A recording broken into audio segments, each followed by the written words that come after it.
About something else now. So when you have multiple processes running in a system on a single CPU or a system that has multiple CPUs, they can have problems. Problems that don't necessarily give you an error. It doesn't give an error, just like the deadlock. We say we have rules. If you need a resource, you ask for it. If it's available, we'll allocate it to you. If it's not available, you go to sleep. When it becomes available, we'll give it to you. But as you know, in a deadlock, we might end up having a lot of processes in a sleep situation, which there's no error, that's normal operation, but one of them is waiting on the other, one is waiting on the other, and the last one is waiting on the first. That's when we get the circular wait. That's a deadlock. If we get that, that means they're in deadlock. A deadlock means they'll never come out of that deadlock. These processes will never work, will never run again without an outside interference because they are stuck in this situation. I need something from you, but you're asleep, you're waiting on something else from someone else who's also asleep and they're waiting on something that I have. So we're all asleep, waiting on each other. The fact that we're asleep, and we'll only come out of that sleep if one of us gives the other one a resource and the three of us are asleep and we'll never finish. So a deadlock is one of those situations, one of the problems. We also have the race problem. We talked about it, race problem. If you have a number of processes again working and they're updating a database, sometimes you get the wrong final output. Remember, we had the example of updating your bank account. You have €1,000 in your bank account, and there are two processes. You're going to lodge €1,000, and there's a check coming in that's going to be put in your account. So in total, you should have €3,000. But sometimes, in order to update, like every process that's run by maybe the cashier or staff, another process run somewhere else, so you're updating, you're making the lodgement on the internet. So the number of processes running to update that balance.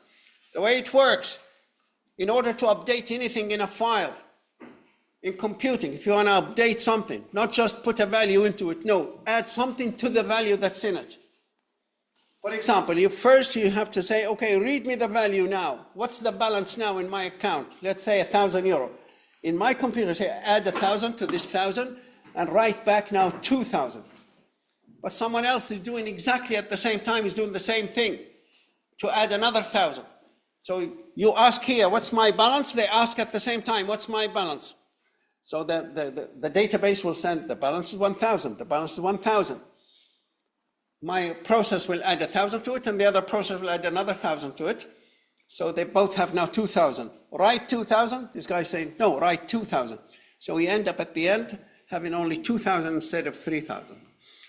We went through it. If you don't remember it, you can look at the previous lectures. So that's another problem. And to solve, anybody knows how to solve the race problem? Yeah? Using locks, locking the database or the file. So anytime, and this is used a lot in files and databases, anytime you want to work on a file and change it, and you say, open it, they'll put a lock in it with my name or my ID on it, lock it, until I'm finished with it. They don't let the other one read. If someone else wants to read and update, they say, no, hold on. It'll wait only for 1,000 of a second. But once I read the 1,000, add 1,000 to it and write it back, 2,000. Now they'll allow the other one to read and they'll get the correct reading. So locking mechanisms are used a lot. But also, there are other problems. If we are having multiple processes working together, multiple processes need to talk to one another. And as you know, we've already talked about when we did memory management, every process goes into memory. Nobody else can go into that memory. Your program, if you're running a process, you cannot look at another memory that belongs to another process. You cannot read their variables. If you try or change the memory in another that belongs to another a process. If you try, you'll be terminated. Your process will be killed. So the only real way, well, there are many other ways, but the common way for two processes to exchange information is one of them writes to a file on the database or on a hard disk and closes it, and another one opens the file and starts reading from it. So that's a way of how processes can actually exchange information, but that's very, very slow way of exchanging information. Remember, processes run at the speed of the CPU that can execute 1 million instructions a second, and data moves through main memory at almost the speed of light, and then you're dealing with a hard disk that's a mechanical device. That's maybe 1,000 times slower.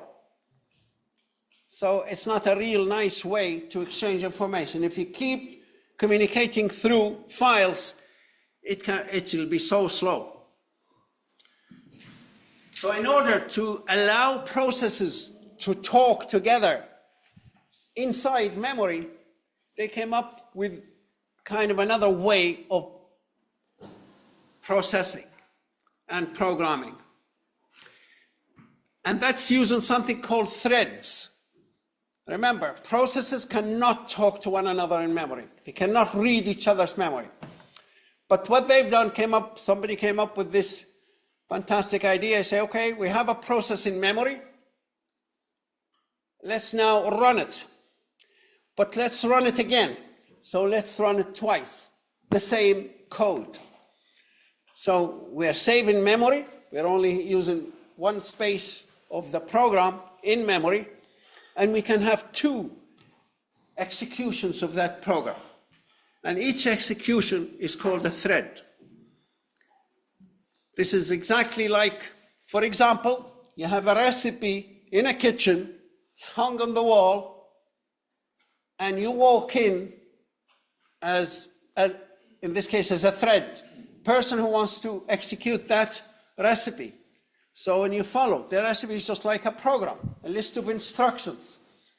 But if you start executing it, it becomes a process. And whatever, you go step number 1, do this, step number 2, break eggs, mix, whatever, add something, and you're following it step by step. That's the program, and you're the one process that's executing that program. Now someone else walks in the kitchen and start executing the same recipe. Just came a little bit after you, so they start as line 1 when you're at line maybe 15. But there are 2 now executions of the same code. That's exactly the idea of threading. You have one process in memory, and you can say, give me a thread of it. It's like a thread is like a child of a process. So it's like you have another process, but it doesn't have another space, its own space in memory. It's the same space. It just goes to line 1 and start executing. And you say, give me another process. Yeah, there's a command in each language. In C, it's fork. The command fork, that means give me a thread. Let my program fork and becomes 2 programs, basically. But they are executing the same code. And running exactly, and they actually, the moment you say fork, they start at that line. They become 2 of them. And there's no difference between those 2 processes.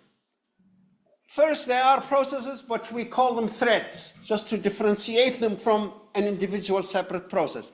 So when you hear the word thread, that means it's kind of running within another code, with the same, or sharing the code with someone else, and they're executing the same code. They are in the same amount of memory, same space of memory. They share the code, they also share the variables. So when this one puts x equals 0, the other thread can read it immediately at the speed of light. If we have an array defined, they all have access to that array. Somebody can put information at the front of the array, the other one can take it from the end. They can have a queue passing information to one another.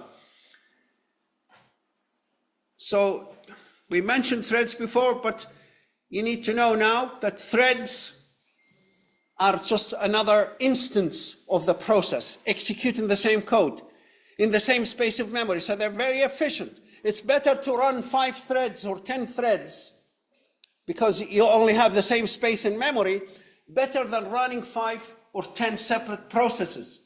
If you run separate processes, each one will have its own space in memory. You'll need as much space in memory. But with threading, it's the same space in memory, and we are all executing. It's just like that list that's hung on the kitchen wall. If you're talking about threading, is instance same thing as like a copy or not? Yeah, almost, yeah. But it's not a separate copy, it's another process that's running. It's just like the example of a kitchen. We have the list of the code, but another person comes in and starts executing it or cooking that thing. And you can have 5 people doing the same code, but there are different stages of it, which is a fantastic way for processes to work together. One of them can generate numbers and put them in array, and the other one can take them at the speed of light. It works really fast. It's better than writing to a file on a hard disk and the other one reading it. That's too slow. You will hopefully start, doing this kind form of programming and execution. But for now, this situation is fantastic. Using threads, using multiple processes, running the same code is a fantastic thing. But it causes a problem. Everything has advantages, but sometimes it has a side effect. And the side effect is something like, again, in the kitchen, 2 chefs can be executing the same, sometimes even the same line. This guy say beat 6 eggs, this guy's beating them, the other one is also beating 6 eggs at the same time. So a lot of the processes can be, even the same line can be executed simultaneously. But there are some lines that if they are executed simultaneously, they can cause a problem. For example, just an example, the 2 chefs say, put that cake in the oven. This guy put it 5 minutes ago, this guy just put it in now. And maybe with the other chef, they say, okay, turn the grill up. So if that turns the grill on, it probably burns so it might cause a problem. There is a line you cannot execute it simultaneously. There's some lines, it can cause a problem. And this is up to you as a programmer to identify these lines. You say, oh, I think I'm going to have a problem. You run your program, doesn't work correctly, and you realize, oh, it's those 2 or 3 lines, they should have been not performed simultaneously by those threads. And we call this the critical region. The critical region. So the critical region, like as we talked before, we had a problem with multiple processes running. We called it deadlocks. And you can define, anybody knows how to define? What's the definition of a deadlock? If somebody asks you in the street, what's a deadlock? What would you tell them? Have a go. A dead end, yeah, but go on, try to link it to what we know about processing and processors and, yeah, have a go, yeah? Situation when the processes can be successfully executed, like Yeah, well, not successfully, they go to a halt. In deadlock, they actually come to a halt. Everyone is asleep, they all go to sleep and they never come out of that sleep. That's a deadlock, yeah? State of processes when they cannot be completed due to lack of resources. Okay, not necessarily lack of resources, but kind of dependency on resources. Excuse me, so sorry. Yeah. I missed my text. I hope you find it. Go on. Thank you. I saw a few people find in some text earlier and they threw it out the window.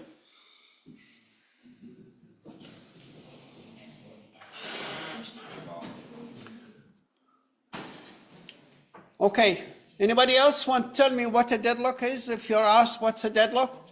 An addition, add any piece of information that clarifies what a deadlock is.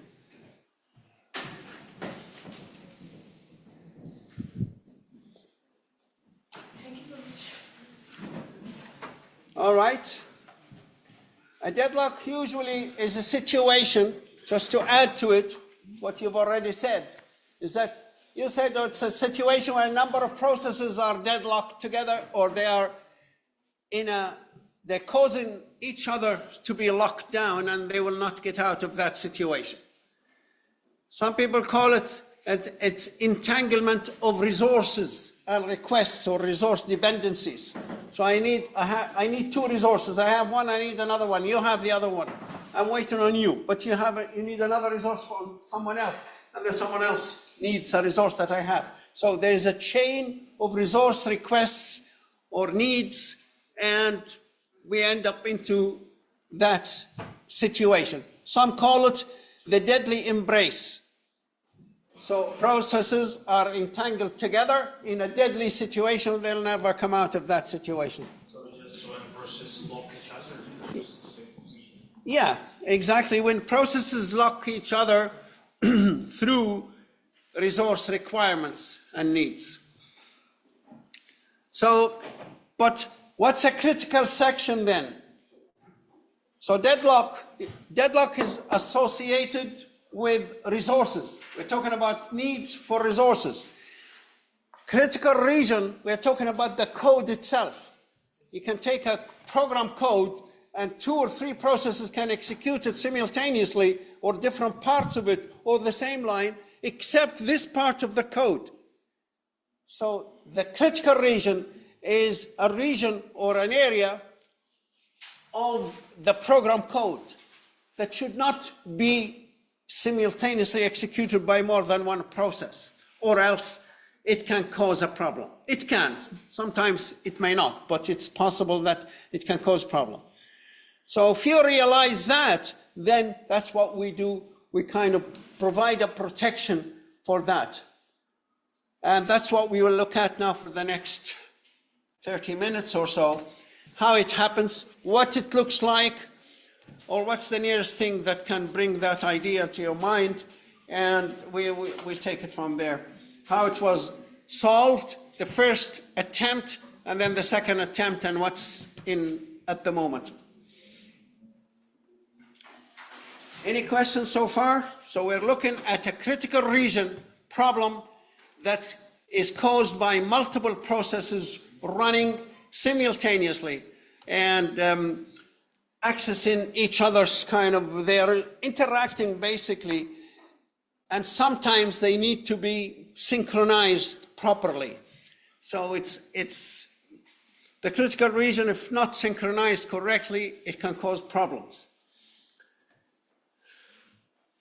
And the nearest example to that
So guys, now we're gonna look at this in order to understand the issue of critical region, which normally occurs in parallel processing when processes are running in parallel at the same time using maybe one or multiple CPUs. So this gives you the definition of multi-programming and multi-processing. Generally, multi-programming means we have multiple programs using one CPU. Multi-processing means we have multiple programs running on multiple CPUs. Each has its own advantages and disadvantages, and hardware-wise, there are a number of ways or techniques to connect them together. And I want to pass that part now just to go straight to the critical region, but that's how processors can be connected. either kind of in a loosely coupled kind of a slush, just like having 3 laptops, one on top of the other, with minimum interaction between processes, but each one has its own main memory and I/O devices, or where there's total kind of connectivity and there's symmetric configuration where that all the processes have access to main memory and they share it, and they have access to I/O devices as well. It's a little bit more complicated. But the critical region, okay guys, in the middle there on the left is kind of, the atmosphere is a little bit distracting. So tune it down a bit, please. The critical region is, imagine if you're going, those 2 guys here walk in a park and the whole park is shareable and they can use it at the same time, but there are parts of that park, as in this one, crossing over this canal or this stretch of water on this little thin log, that might be a little bit critical. That's what we call a critical region. So this part of the park should only be used by one individual at a time. That's what we refer to. And if 2 of them use it at the same time, it's either going to break or one of them is going to fall or something like that. So we need to find a way or a technique where this problem is solved. Imagine those are processes and they're working in our system.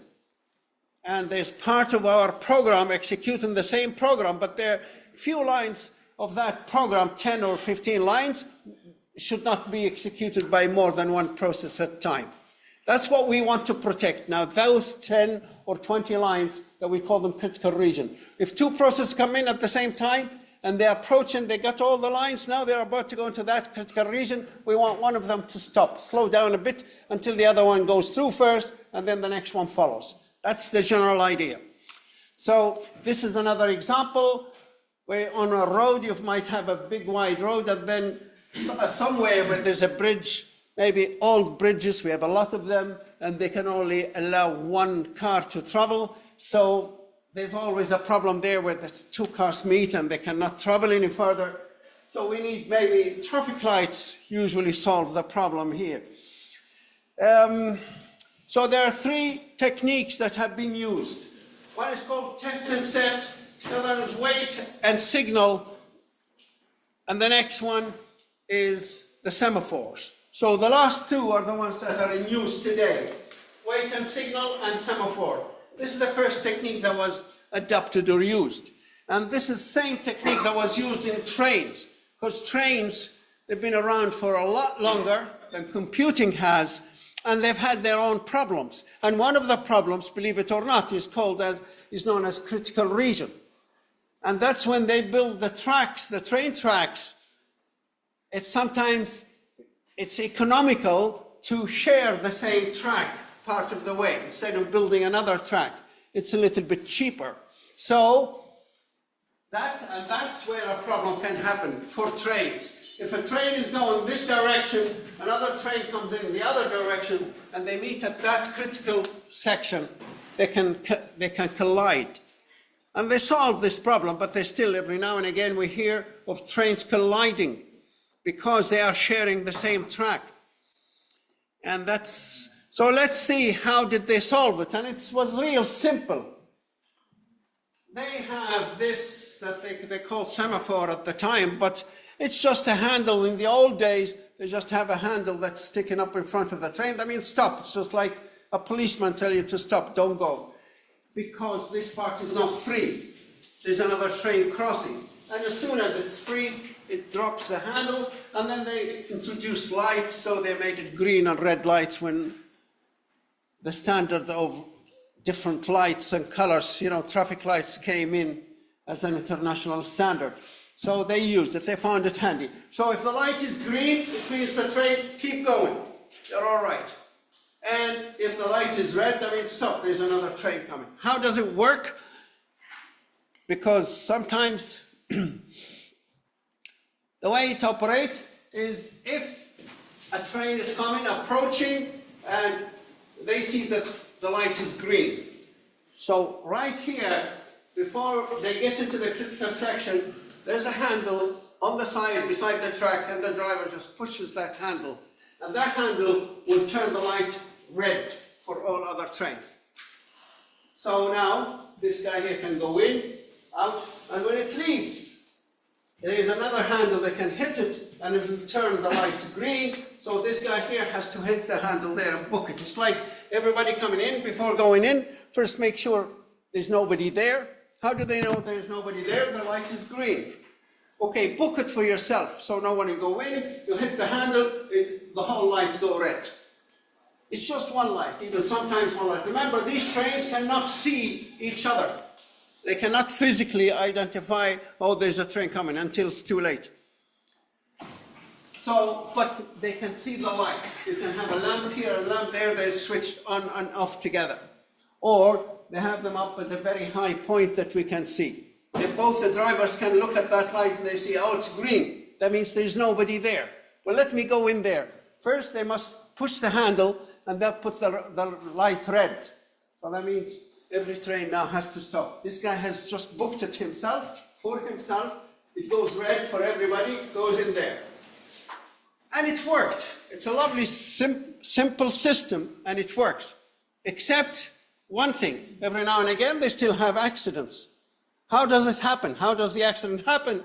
Because two trains approach at the same time, and at the same time the drivers look at the light and they say it's green, there's nobody in the critical section. At the same time, the two drivers, one on each side, they hit the lever and they turn the light red, not knowing that the other driver on the other side has just done the same thing right now. So this guy thinks, I've just turned the light red, I can go in there.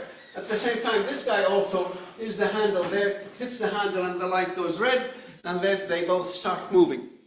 So if they do it exactly at the same time, then they both go in and they end up colliding. So that's how it worked in trains. So they started using pretty much the same idea on computing. But in computing, they said, this, when you first look at the light and you see it green, that means it's free. And then you push the handle, someone else can look at the same time. We don't want anyone to look. So they said, we'll have those two steps, checking the light and turning it to be busy. They called it an atomic operation. It happened simultaneously without any interruption. It's like the lock we did. Somehow in computing we can manage it. If you want to check the light, check it and switch it on immediately. No one in the meantime is allowed to check it while you're checking it and switching it on. So we stopped this operation of two doing it at the same time. They cannot. This light can only be seen by one individual, and if they see it, they can switch it off before someone else can see it. Even if someone else sends a request and say, what color is the light? We say, well, hold on. We'll delay them a little bit until the first guy finishes. And then we'll tell them, oh, it's red now, sorry. So that's how it works. So they called it test and set. That's because you are testing the light. You are inquiring, is this place free or is it busy? Or is it the light green or red? But at the same time, you test it, and if it's free, make it appear it's busy. In the same instant, it's an atomic operation.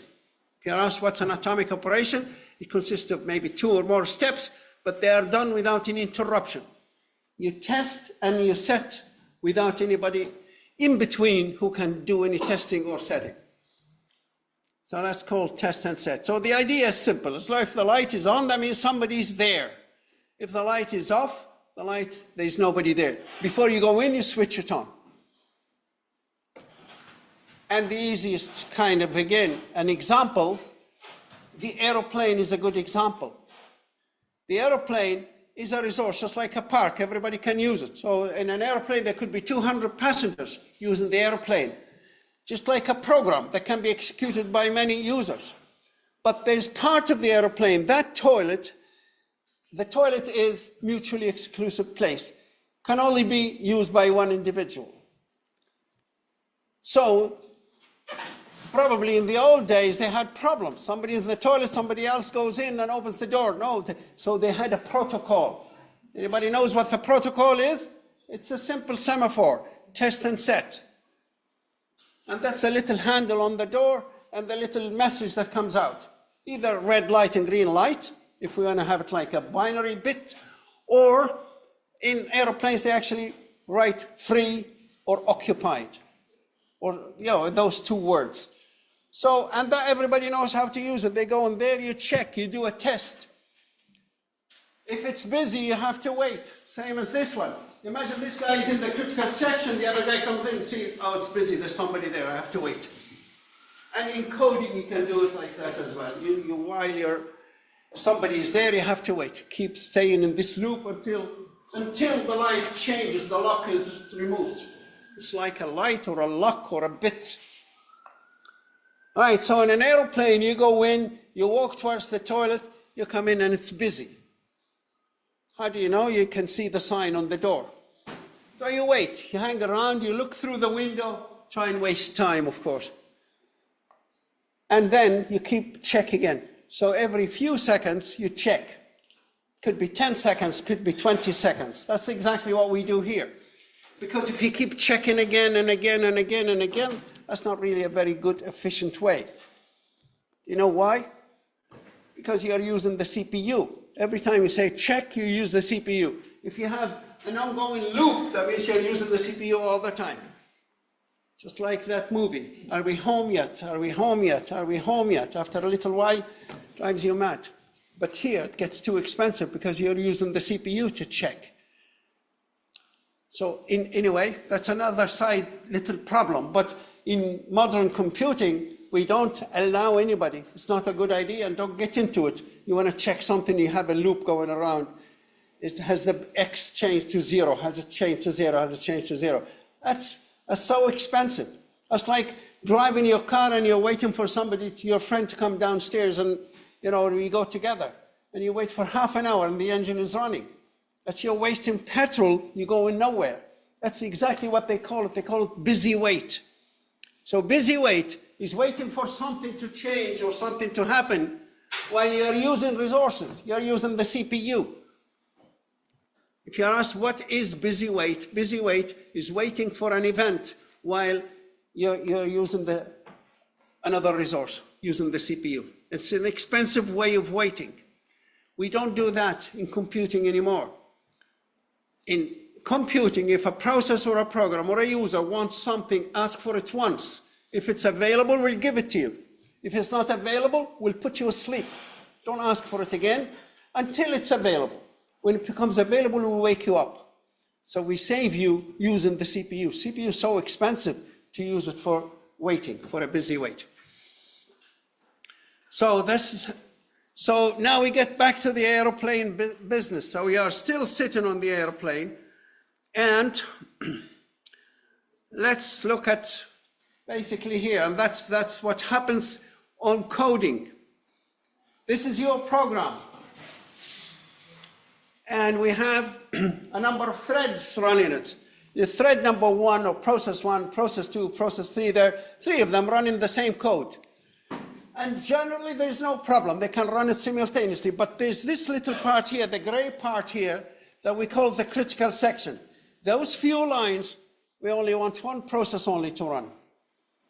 So just before those, we need to put a lock, we need to put a gate and a lock. And that's all we have to do, 2 lines of code. This is the test and set mechanism. 2 lines before the critical section and 1 line after. And that actually simulates that toilet in the aeroplane.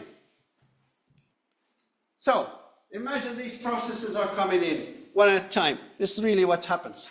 First, there's that sign on the aeroplane door, toilet door.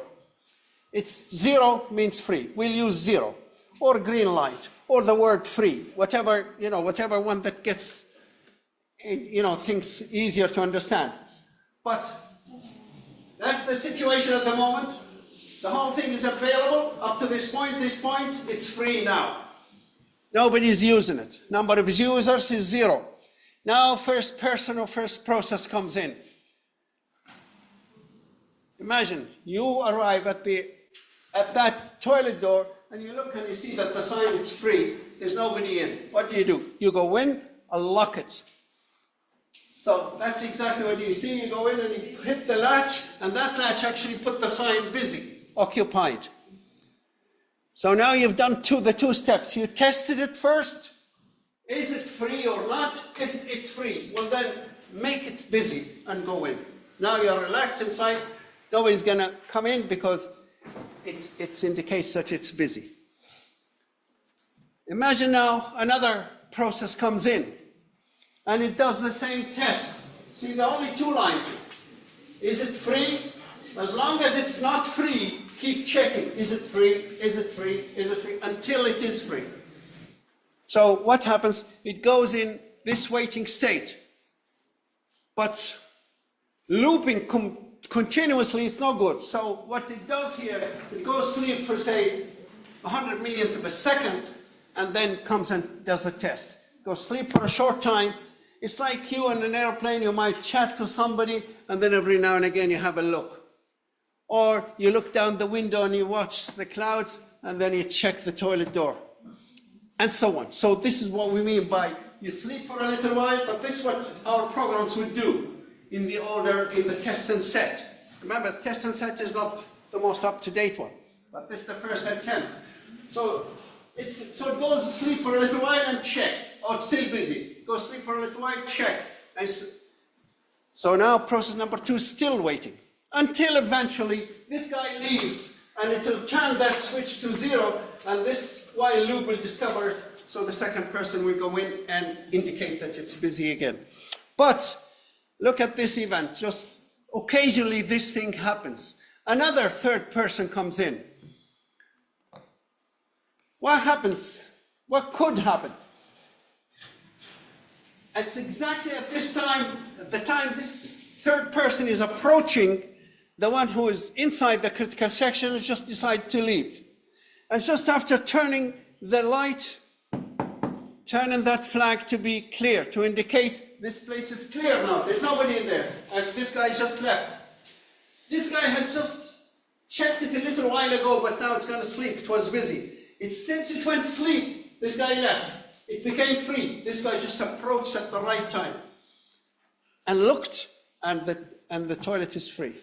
So they'll hop in and lock it, and this guy wakes a little bit later, a little while later, and see that the light is still, it's still busy. It doesn't know that whoever was in there has left and a second person got in. It doesn't know that it just missed its turn. It shouldn't be missing its turn, but it did. And it can happen. And that's how it happens, because it goes a little sleep for a little while and checks. So if the moment goes sleep, if that guy leaves and if this guy leaves before this one has approached and this one wakes up, might go in first. But sometimes it can happen. And if it keeps happening, that's something that we might call starvation. Starvation, remember, deadlock needs at least 2 processes to lock each other. Starvation can happen to a single process on its own. Any delay that can be caused to a process, like priority delays, then we call it starvation. Starvation is an indefinite delay that happens to a process on its own. A deadlock, you can never say a process was deadlocked by itself. You don't. In a deadlock, at least 2 processes. I need your resource and you have my resource, and we are kind of entangled 2 or 3 or 4 processes. But anyway, starvation can happen to one individual process on its own. So this is how test and set works. It's so efficient, so cheap, so easy. 2 lines of code. And that will protect this part of the code, and only one user can go in there. But it has 2 little problems. Anybody remembers what those 2 problems are? Yeah? That there's no queue for it, so a process might get skipped over if it's sleeping while a new process. The problem is called starvation. Yes. So test and set has a problem. One problem called starvation. And the other problem, wasting that CPU by checking all the time. It's called busy wait. So the test and set is a mechanism, is a locking mechanism that's used to protect critical region of code. And it's done by very simple bit or a lock or a flag to indicate whether this critical section is free or is it busy. And if it's free, if you approach, and if it's free, just turn it on, make it look like it's busy, and go in. No one else will go in there until the user leaves and turn that 1 into 0. So every time a user comes out, you must turn it to a 0. Before going in, you must turn it into 1. It's like you're going in, you lock it, and when you come out, you leave it unlocked. So it's simple to remember, at least, if you're told, explain the test and set. Okay, you don't have to mention the toilet, but, you know, it's pretty much the same idea. Lock the door and go in. And first, is it locked or is it free? So imagine there's a little flag, exactly, or a light or a bit that indicates whether it's busy or free. You check it. Is it free? Go in and make it busy, and that's it. And when you leave, you open it. You make it look like there's nobody there. Think of it 0 or 1 means, is there anybody in there? If it's 1, yes, there's somebody in there. It's busy. That's how we use it on the process. And when you put that value 0, it means there's nobody there. And that variable is in the memory that all these processes can read, because these processes are forked and they all belong to the same process. They're all threads of the same single process. So they all share the same code. They also share the same variables. So they can check the variables immediately. Like almost the speed of light, they can check it. But we control them through this one little bit. So it's easy, very simple, low cost, low memory use of a locking mechanism that controls who can access a critical section. Not who, but one user can only access a critical section. Right. But it has 2 problems. Okay, you remember the 2 problems? Starvation and busy wait. Now, somebody came up with a good idea, so let's just finish this one. All the passengers or users coming in. Another user comes in here, all right? So that's when the first user was there. Second user is waiting. User number 3 arrives. Just at the right time, this guy just turned the light green, or left the lock unlocked. He goes in and he locks it, or she locks it, and process number 2 will come out of its sleep and check and finds it's still locked. Doesn't know who is in there, just missed its turn. And then, now process 3 is still there. It will leave, process number 3 will leave, and when it leaves, it will turn that switch to 0 or to indicate that it's free. Now process number 2, if nobody comes in, or even if somebody comes in but not at the right time, it will end up checking, and if it finds it free, it will turn it busy and it will go in and until it leaves, and then it will be switched to green again. So that's a test and set. You should be able to explain it. You could be asked, what's a test and set? How does it work in protecting the critical region? Yeah? Could you enable the attendance? Right, good timing, thank you. Right, this has advantages and disadvantages. What are the advantages of test and set? Easy and simple to implement. Doesn't cost a lot. 1 bit and 2 lines of code. One before the critical section, one after. But it has disadvantages. It has a busy wait and starvation, possibility of starvation and a busy wait. So we'll look at the next technique, and I hope we have recording working. Okay, let's do the attendance first. Oh, it was working. And let's share this again.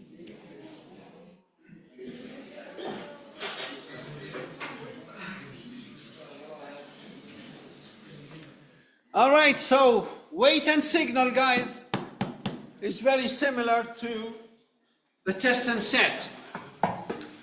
But it's removed 2 problems. It removed the starvation problem and it removed the busy wait. How did it remove them? So instead of test and set as the last one, that means if you go to that critical section, check that flag on the door. Is it busy or free? And if it's free, set it to busy. That's how you think of, remember the word test and set. You're testing the flag on top of a door, and if it's free, turn it busy and go in. Now, the wait and signal, they said, okay, remember with the other one, you set it before the critical section. When you leave, you open it, unset it. Here, they said we call them two other names, wait and signal. They call them wait and signal. Wait, because you might have to wait at the door, going into a critical section. If it's busy, you'll have to wait. So they called it wait instead of test. You actually do the testing as well. And they said we'll call it wait. And if it goes, and then eventually you'll go in, and the idea is simple. If you go to a critical section, and if it's busy, go to sleep. So you only test it once, and you go to sleep. Who's going to wake you up? So what we do is that whoever is in there, whoever is in the critical section, has the responsibility to wake you up. So imagine, and the other thing, so that solves the problem of multiple checkings. So you only check once. If it's free, go in. Make it busy and go in. But if it's busy, you don't keep checking again. You just go to sleep, and whoever is in the critical section will come and say, excuse me, it's your turn, and they go in.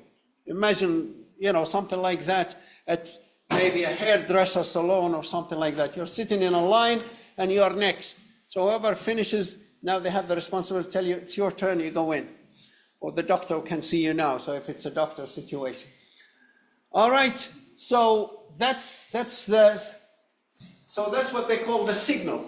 You have a signal. So somebody sits on a chair and you press a button and it kind of rings a bell at the chair to indicate to them. That's why they call it a signal. They just call it a signal. But you wake them up, basically.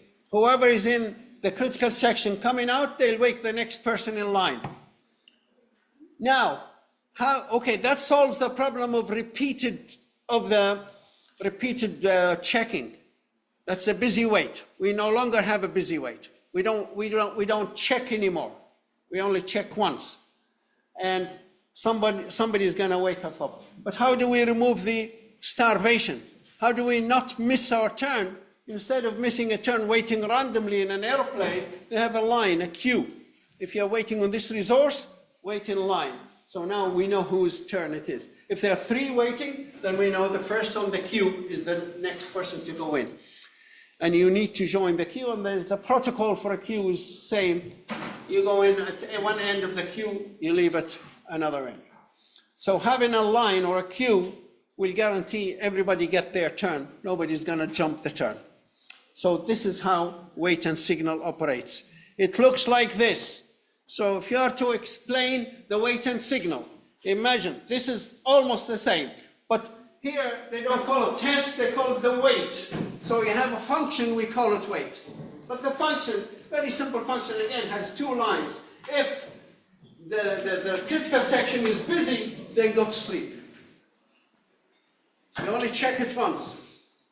If somebody is in the critical section, well, they go to sleep. If there's nobody in the critical section, it's free, well, turn it busy and go in. That's all, so simple. So it's not much more complicated than the previous one. The previous one, you check and you do exactly the same thing. You lock it, but with the previous one, you keep checking again. It's a while loop. This is not a while loop. This is check once done. So you only check the critical section. If it's free, turn it busy and go in. If it's not free, go to sleep. But where do you sleep? You go into a queue. There's a place where you have to wait. You go and find there's nobody in the queue, we sit in the front place of the queue. So now if a user comes in now, if this was busy, the user will sit in there in that place there in the queue. But now it's free. So let's see this quick kind of simulation. So somebody comes in approaching a critical section. Remember, they're executing a lot of code that has no issue, no problem, if it was done by more than one. But when we get to this point, they'll meet this function. This function is just one line. So this guy will check, is it busy? No, it's not, it's now free. When we start first, we start at the initial value is free. This is when you start running our system, we'll start with the initial value free. There's nobody there. And then we'll take it from there. So the first user comes in, they find it free. What do? It's not one, so they're not going to wait. They turn it into one, and they go in. So now the first user is in there. If they finish now and they come out, they'll turn this and become free again. But imagine if they stayed for a little while until someone else arrived. Now the next person will do the same check. Is this variable, is it busy? Is the critical section busy? Yeah, there is one. There's one person in there. You can understand it like that too. Sometimes students mix up. Is it 0? Does it mean free or 1? So 1 means how many are there? Is it 1 or 0? 0 means there's nobody there. So 1 means there's somebody in there, it's busy. So this guy has to go to sleep. Wait. It goes into the right queue in there. It goes to sleep in the first place in the queue. Now, if another user comes in right now, they'll sleep in there. They'll join the queue again. If another user comes in. No user will out-jump this one, or this guy will not miss its turn. Here's another user approaching. So user number 3, where do you think it will go? It will do the check. Is there somebody in the critical section? Yeah, there is. Well then, go to sleep, wait. It goes into the queue and goes into the second place.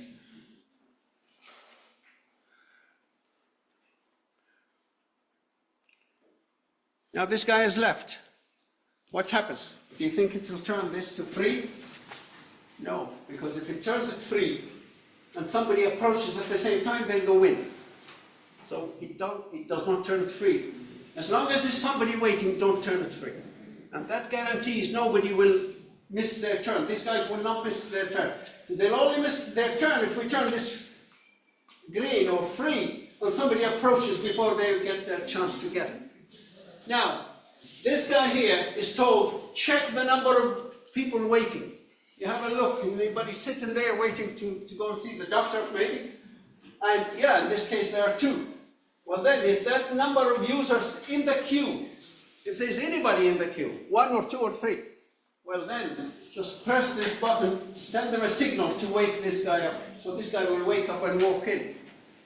Even if somebody walks at the same time, they'll find this busy. They'll have to join the queue, but this guy now is just gone past that stage. They're right here, right at this line. The moment they come out of the queue, they'll find themselves in the critical section. So that's how we guarantee these guys will not be starved. There's no starvation. And also, there's no busy wait, because busy wait, that means you're checking all the time. No, there's no while loop, there's no continuous. If you only check once. If the place is free, turn it busy and go in. But if it's busy, don't check again, go to sleep. But now we have a place where you sleep, in the queue. And when we signal, we always give a signal, we only signal the first person or the first user in the queue. So, now this guy here, this should have been, so as soon as process number 1 leaves, it will signal this guy number 2, and number 2 will jump in and find itself in the critical section. Now number 2 is in the critical section. What happens if it leaves? If it leaves, it will check how many are in the queue. There's somebody in the queue waiting. Will we turn this light green? No, don't turn it green. Signal this guy. As long as somebody is waiting, they have the priority. You go and tell them it's your turn. But you don't go to them, you just signal them. So there's a signal, whatever the signal is. It's the operating system will take care of it, but you just issue that command. You say, hey, wake that guy sleeping in the queue. He's waiting on to come in here. So you've already left, you just press a button and you go. And the operating system will wake this one. This one will find itself in the critical section. Because remember, it's sitting right in this line. It's waiting here. The next line is the critical section. Now the last person wants to leave. what do you think it will do? It will check. Is there anybody waiting in the queue? It will check now the queue is 0. No. Well then, turn this one. Well then if there's nobody, there's no need to signal. There's nobody to wake up. You do the else, which turn this into green, indicate that it's free. So this guy will not signal anybody because there's nobody to signal, there's nobody to wake. Okay, do you get the idea? The simple idea in wait and signal. It's a lot better than test and set. This is perfect. This has low cost. This has no starvation. You never miss your turn. And also, it doesn't have busy wait. You don't keep checking, is the place free, is it free? No. You check it once. You go to sleep. If it becomes available, whoever is in there has a responsibility to signal you. Signal you, that means some alarm in your case will give you a phone call or something. That's what we mean by signal. But don't worry about how it's done. It's the operating system will do it. So that's wait and signal. And it's perfect. Very low cost, very efficient. It operates perfect without fail. And until somebody came up, okay, they said, what if, just what if, this critical section can have 2 users? It's okay, but no more than 2 or 3 users. Let's say you're programming something, say for a petrol station, and the petrol station has 3 pumps or 4 pumps. So you can have 4 cars being served simultaneously, but not 5. You have to wait outside, well, in a line just before the pumps. But then when one leaves, another one can come in. If one of the pumps becomes available, then the next car can come in. So this wait and signal has one little issue, one problem. It's limitation. It only allows 1 user in a critical section. So somebody came up with another idea, and they called it the semaphore. Semaphore, it works along the same lines. It's a mechanism to protect a critical section, but now we can decide we want 4 users in. Critical section that can accommodate 4 users, but no more, or 2 users, or 1, whatever we want.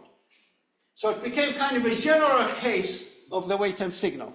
And it works at no extra cost. And it does the same things. It protects against starvation and protects against busy wait. So how does a semaphore works? Same idea as before. But when you think of a semaphore, guys, it starts getting a little bit complicated from here on. Just because there's so few of them now, not just 1. But the mid-region guys, please, if you have something to do or talk about, you can go outside and come back when you're finished. But I tell you this is so complicated and yet it's so simple. You understand it once and you'll never forget it for the rest of your life. You don't understand it now, you probably will never understand it. So put in a tiny bit of effort for the next 10 minutes. Once you understand how a semaphore works, it's so simple and you'll be surprised why people don't understand it. And yet, a lot of programmers have problems with it. Let's get to semaphore. This is the 3rd locking mechanism. Remember, we looked at set and test, we looked at signal and wait and signal, and now we're looking at semaphore.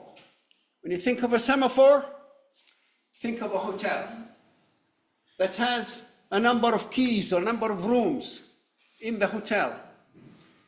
And it can only accommodate as many people as we have rooms. And the moment you walk in, you can see how many rooms they have. You can see the keys hanging. Think of it this way. Now, first customer comes in. You can look at can I have a room? Of course, they have 3 free rooms here. So they grab one of the keys and there you are, and you go up to the room. So now the hotel can accommodate actually 3 people. This is like a semaphore that can accommodate 3 customers. A second person walks in, they'll walk in and they'll pick the second key. A third customer comes in, there's 1 more room free available. So now we have 3 customers, 1 in each room in our critical section in our hotel. A fourth customer comes in, and you have a free room, we say, no, sorry, you can sit and wait. So there's a queue as well, and waiting. They wait until one of our customers leave. So when we start first, we start with those number of keys that are available. So semaphore doesn't start with 0 like the wait and signal. It starts with the maximum number allowed that we want. If you say, I want a critical section that can accommodate 4, well then you better have that S variable 4. Every time somebody comes in, you decrement it, decrement it, decrement it. When it's 0, that means we're fully busy. Remember, with the wait and signal, 0 means free and 1 means busy. Here it's the other way around.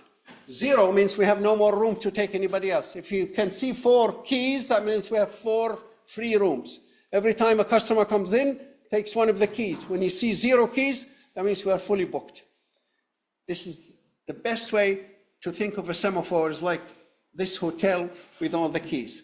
We always start with that maximum number of keys that we want to be shared or used, and each time a customer comes in, take one. When a customer comes out, think of it, what happens when you leave a hotel. Normally, you'd come and put the key back. If they put the key there, and there's somebody sitting here waiting for that, maybe asleep, maybe a customer walks in, another customer comes in and says, oh, there's a key, can I have it and use it? So that guy will miss their turn. So don't hand in the keys. If you're leaving the hotel, if one of the customers is leaving the room, they look here, is there anybody waiting here for that room? Wake them up and give them the key, so they'll never miss their turn. If you leave the key, we'll have the same problem of starvation. So think of this hotel where you walk in. If there's no key, that means it's fully booked and you have to wait. If there's a key, you take it and you go to the room. When you leave, you don't leave the key with the reception as long as somebody's waiting. If somebody is waiting, you wake them up and you give them the key and they go up. And if you leave the room and there's nobody waiting, well then you give them the key and they hang it up, waiting for a new person to come in. That way, we can have any number of users that can go in based on the number we start with. So here's the code or the idea with it. This is a hotel with 3 rooms. There'll be those 3 rooms available. If you follow the code pretty much, if you come in, we start with S equals 3. That means that's the maximum number of users that we can accommodate in our critical section here. And anybody waiting in the queue, we start with number of users in the queue is 0. There's nobody waiting, and we have all the free rooms, and all the rooms are free. So somebody comes in, they must issue this function. They just call them P function and V function. Some Dutch guy who discovered this, and he used it. It probably means wait, and I don't exactly remember now what they mean. But so now you issue the P function. The P function is when you're approaching. What do? You look at the keys. Are there rooms free? That tells you how many keys there are. There are 3. Then it's, just grab one, reduce it by 1, and go into the critical section. If a second user comes in, they'll find the S is 2. You take another key and go into the critical section.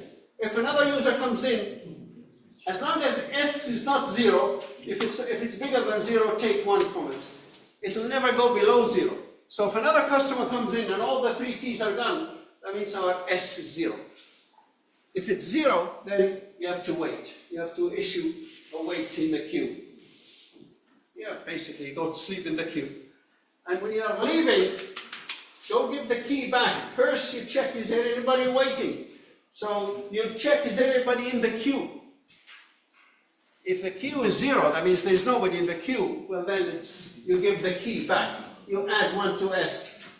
And if there's 1 or 2 people waiting in the queue, well then press the signal to wake them up and they will take the key. But don't return the key to the kind of S value. And that's how it's coded, so simple. The code's so simple, maybe 1 or 2 lines at the start, 1 or 2 lines at the end, and they control, and this controls a critical section that can accommodate 1 or 2 or 7 or 12, any number. And it works perfect. and it has no starvation, and it has no busy wait. Okay, this is how, again, a semaphore works. All right, we start with 2. What does that mean? Anybody knows what does it mean when a semaphore S value starts at 2? They got 2 resources available.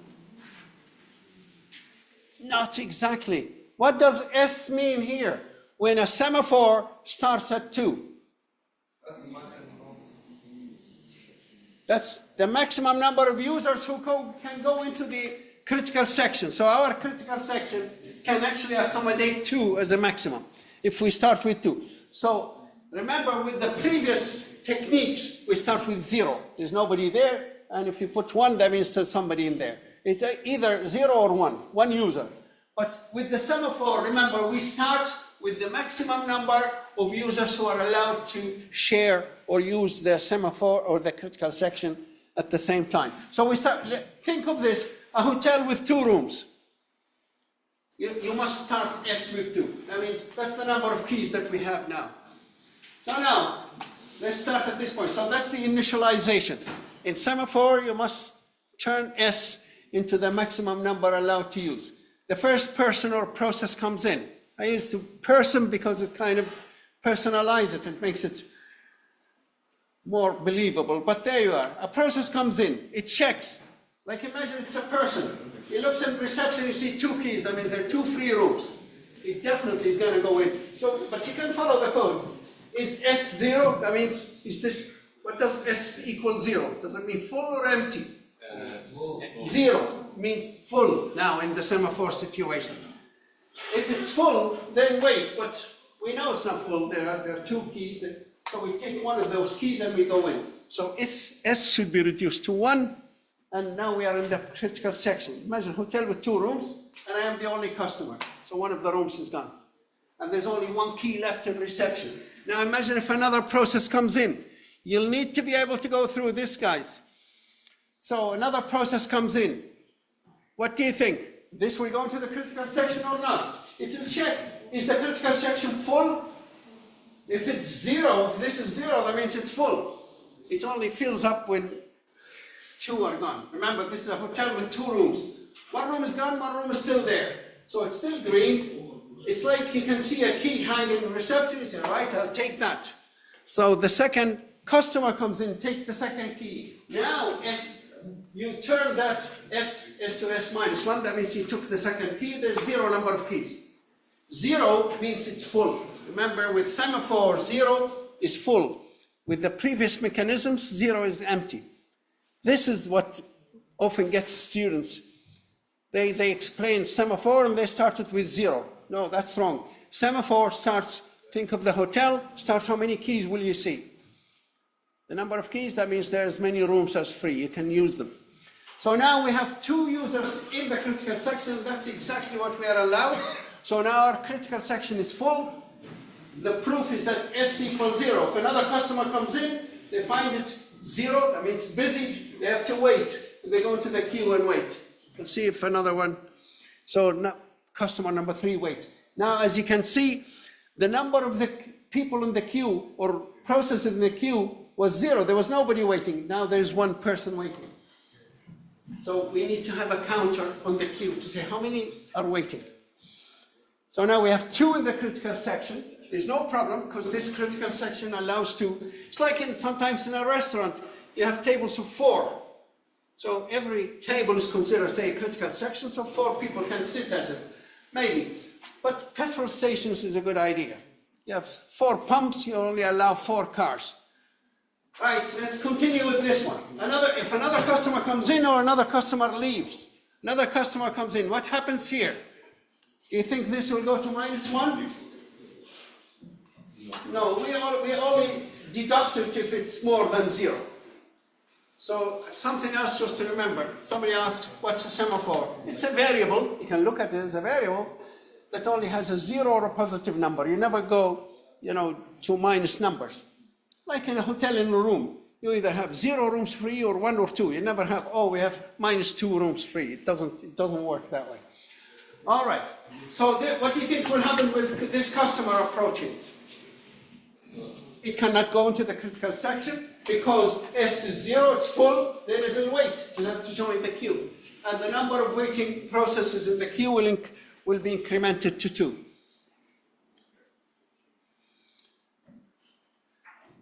Now, it doesn't mean the first person or process who went into the critical section will be the first to leave it. It can, but there's no requirement. There, process number 2 left first, even though it came in later, the later one, it wasn't the first. It doesn't matter. This one comes out, what should it do? It should run the V function. The V function is like signaling if there's anybody waiting, or give the keys. Remember, we don't give the keys as long as there are people waiting or processes waiting in the queue. Let's signal them. And that's how we do it. If there's somebody waiting in the queue, if the number in the queue is greater than 0, yeah, there are 2 people waiting in the queue, well then don't give the key. Give them the key, just adding the key to the number of keys that's there. Then signal, just press a button and the operating system will wait this one and this will jump straight into the critical section. So it won't miss its turn either. Because remember, if you leave the key into reception, someone else can come in and pick it up when these are still asleep. So we don't leave the keys. As long as somebody waiting, we do not give the key back. So we signal,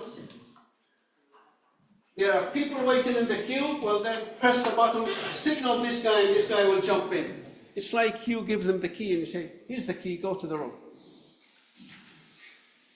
So now process number 3 goes in. Now we have 2 processes in the queue, 2 processes in the critical section, and process number 4 is in the queue. What happens if process 1 leaves? What do you think will happen? Again, it will check, is there somebody in the queue? Yes, there is, because queue size is more than 0, it's 1. Well then, press the button, wake them up. Like give them the key, let them go into the room. So they will signal them. Process number 4 will jump into the critical section. Now those 2 processes in the critical section. As you can see, this critical section was protected. It can have 1 or 2, maximum is 2. We can have 3 or 4 as a maximum if we want. So that's why the semaphore is so beautiful. It works, it does the same thing, but the previous one was either 1 or 0, only 1 user. Now we can have any number of users in a critical section. Now, process just left. What happens when it leaves? It says nobody in the queue. Well then, leave the key back in reception. Now we have 1 key left in reception. What happens when this process 4 leaves? What do you think will happen? It will leave the key again because there's nobody in the queue. And now there's nobody in the hotel and the number of keys are gone up to 2. That means we have 2 free rooms for any newcomers. And this is how a semaphore works. Hopefully you understand it. This is so complicated, guys. If you understand it, you're lucky. So somebody asks you, what's a semaphore? So the rest of this now is just icing in the cake. You understand how a semaphore works? A semaphore is an object at this stage. It has a counter, it has a number that usually indicates the maximum number allowed into the critical section. What do we start with? What do we initialize this number with? 0? No. We initialize it with the maximum we want to share the critical section. If we want 3 to go into a critical section, we'll start with number 3. If you want 4, if you want 1, you can have a semaphore that works just with 1. It'd be like, we call it actually a binary semaphore. So same as semaphore, but only allows 1 user into its critical section. But we can adjust it. And we have a queue or a list. These are those who are waiting. This can be a queue or a list. And then this is the critical section. Who go in there? So somebody comes in there, it checks the counter. And you see any keys. If there is a key, take it and jump in the critical section. If you see 0 number of keys, then you have to wait. And when you leave, you must signal. Anybody waiting in the queue, give them a signal. If not, put the key back in reception. That's the general idea. Now, this is what you need to do. If you understand that, there'll be no problem here. So this is the way it operates. We have a semaphore.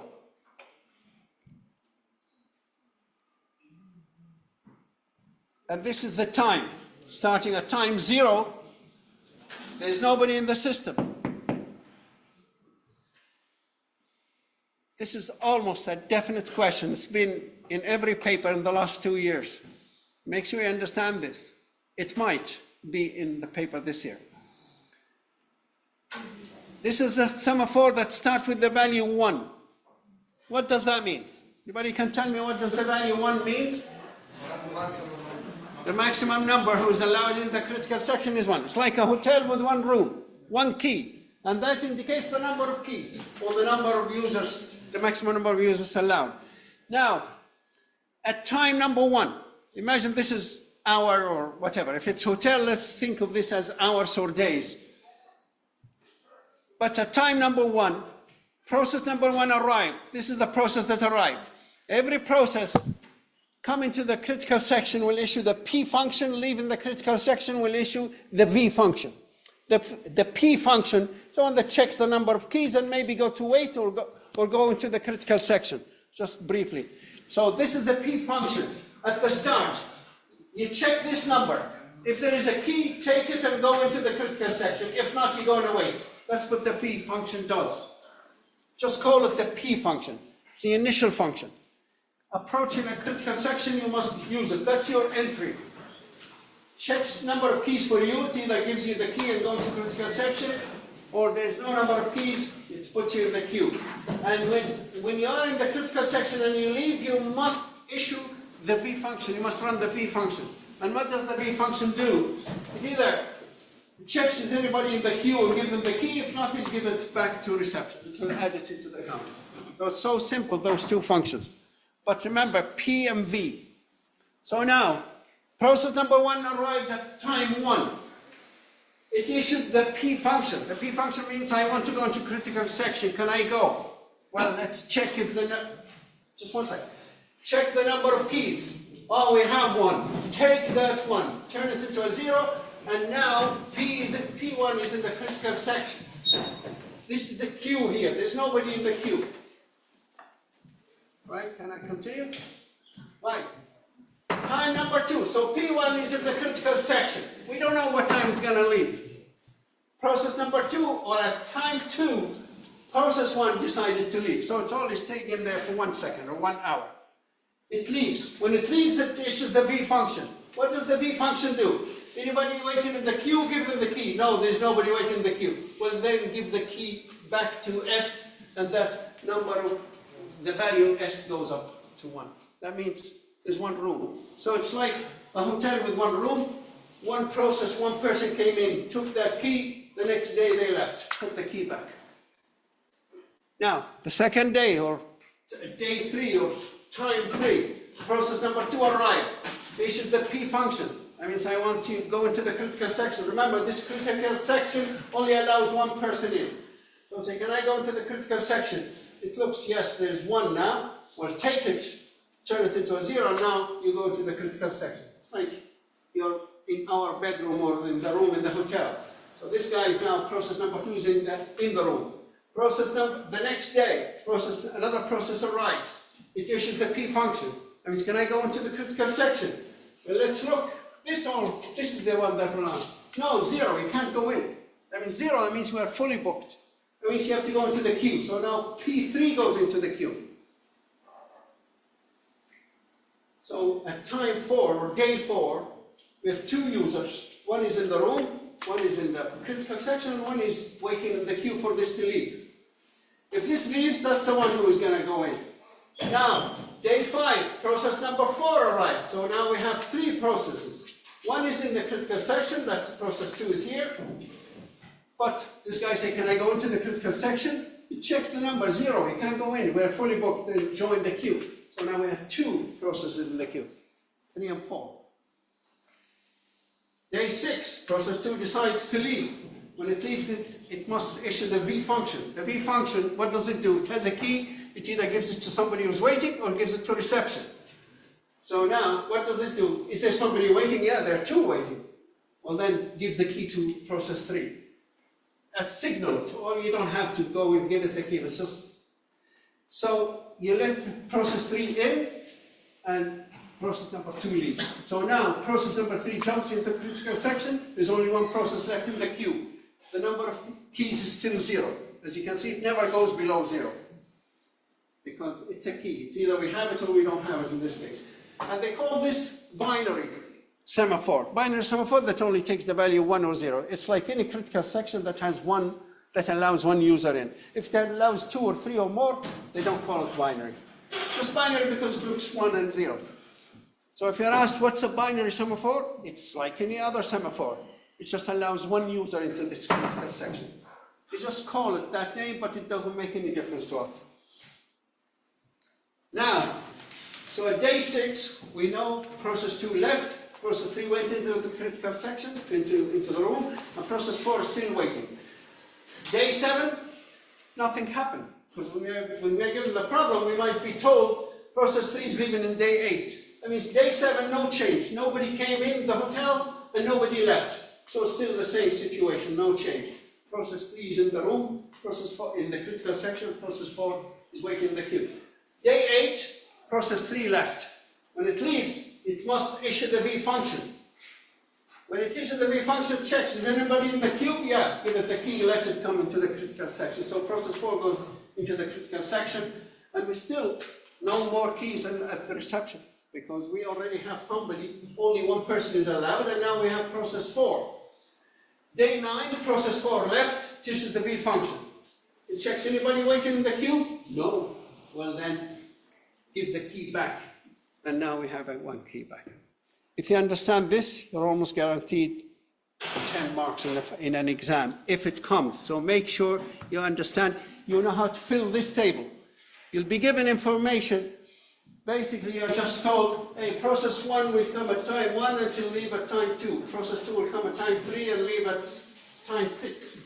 You just follow it slowly and logically. Yeah. And think of the hotel. Don't worry about it. Yeah, it will actually tell you, fill this table, yeah.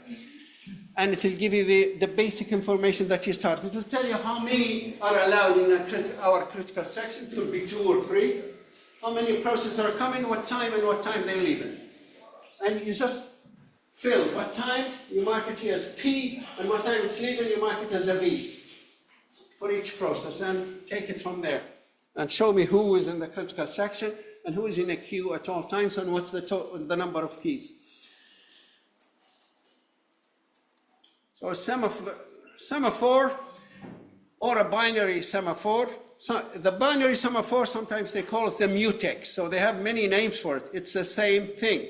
It's a semaphore that only allows one user. Either the number goes 1 or 0, the number of keys, if you want to think of the keys.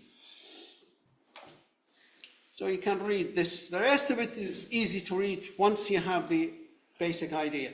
Here's the kind of question that you get. This is almost a standard, but no information here. That's the information you're given. Job 1, job 2 arrive at a critical section. In the program code at time 1 and 3. So that's it. Time 1, job 1 arrive. Time 3, job 2 arrive. Anytime they arrive, they must issue the P function. And you take it from there. But we still don't know. So the critical section, each thread spends 4 milliseconds. So it tells you this one will stay 4 milliseconds. Came at time 1, plus 4 is 5. That means it's going to leave at 5. So at 5 you can say J1 is going to issue V function. It's leaving. We know exactly, it's like somebody coming to a hotel. We know what date they came. We know almost what date they are leaving. Trace the events. Sorry, the critical section is protected by a mutex semaphore. Mutex, that means allows one user. If it allows 2 or 3, it cannot call it mutex. It will tell you it can allow 3 users maybe, or 2 users in the critical section. That is the maximum. But if it says mutex or binary, that means 1 user only.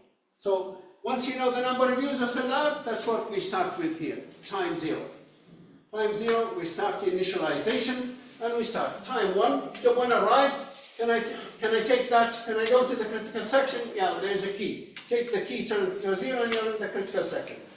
We know job number 3 arrived, job number 2 arrived at time 3, so time 2 nothing happened. Nobody arrived, nobody is leaving. So J remains in its place, and the critical section and the number of keys is 0. J number 2 arrives, job number 2 arrives. It issues the P function. That means, do we have any keys? No. Will they go into the queue? This is the queue. Number 4, nothing happens. At time 5, J1 leaves. It issues the V function. The V function, let me check. Is there somebody waiting in the queue? Yeah. Well then, let them come into the critical section. Don't modify the number of keys. Don't give back the keys. We gave it to J2. So J2 basically has the key and has the critical section. And then nothing happens until time 9, because we're told job number 2 leaves, comes in at time 3 and leaves at 7, I think. No? Job number 2. Each thread spends 4. Oh, this one, see, notice this. It spends 4 milliseconds at the critical section. Not since it arrived. Job number 2, it arrived at 2, but didn't go into the critical section. It went into the critical section at time 5. So now it will stay there for 4 seconds. So from 5 plus 4 is 9. So it will leave at 9. Where is this 23 come from? Table 7, line 7. Say again? 23 there. This one here? Yeah. Yeah, it's a nice mistake. Oh, Typo. Just to see if you'd actually would discover it or not. No, I don't know. I must have. Okay, so this is it. And this is just to show you what's actually happening here. The S is 1 normally, and the Q is initially empty. Job 1 arrives, goes in, and then only when job 2 arrives does we go wait in the queue until job 1 leaves. So this is really critical section. If you understand this, have a go at it. You know, in the slides there'll be a table like this. Here's an example.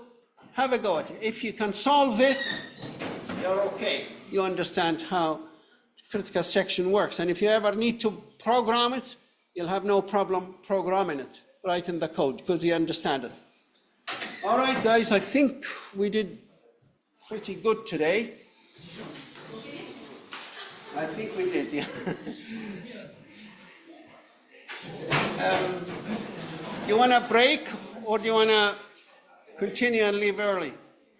You can continue for another 20 minutes and leave for the day, or take a break for 10-15 minutes and come back. Let's get the attendance done first. I hope you've started. I hope this has been recording.